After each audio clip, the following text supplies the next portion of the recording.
نبی کریم علیہ السلام نماز پڑھا رہے تھے، ظہر کی نماز تھی یا عصر کی نماز تھی، صحیح مسلم میں موجود ہے۔ حضرت ابو ہریرہ فرماتے ہیں نماز پڑھاتے پڑھاتے نبی پاک نے قدم آگے کیا، نماز پڑھاتے پڑھاتے قدم آگے کیا اور یوں ہاتھ اٹھایا پھر واپس کر لیا۔ اب نماز پڑھ کے نا تو سلام پھیرا تو صحابہ عرض کرنے لگے یا رسول اللہ صلی اللہ علیہ وسلم وہ نماز میں پیر بھی آگے کیا تو ہاتھ بھی اٹھایا، تو وجہ کیا تھی؟ اب پہلا سوال تو یہ ہے کہ آپ لوگ نماز پڑھ رہے تھے یا حضور کو دیکھ رہے تھے؟ تو صحابہ تو پہلے ہی بتاتے ہیں کہ بھئی ہم تو پہلی صف میں نماز اس لیے پڑھتے تھے کہ نماز بھی ہوتی رہتی تھی اور چپ کے محبوب کی دید بھی ہوتی رہتی تھی۔ حضور سے پوچھا یا رسول اللہ وہ نماز پڑھتے پڑھتے قدم آگے بڑھایا آپ نے تو پھر پیچھے کر لیا، کیا تھا؟ اور ہاتھ اٹھایا تو پھر آپ نے نیچے کر لیا۔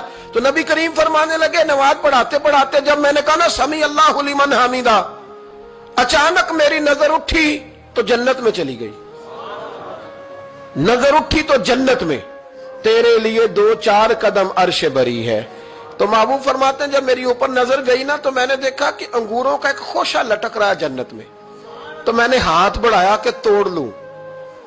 حضور کھڑے ہیں مسجد نبوی میں اور فرماتے ہیں کہ میں یہاں کھڑے ہو کے ہاتھ اونچا کروں تو میرا جنت تک پہنچ جاتا ہے۔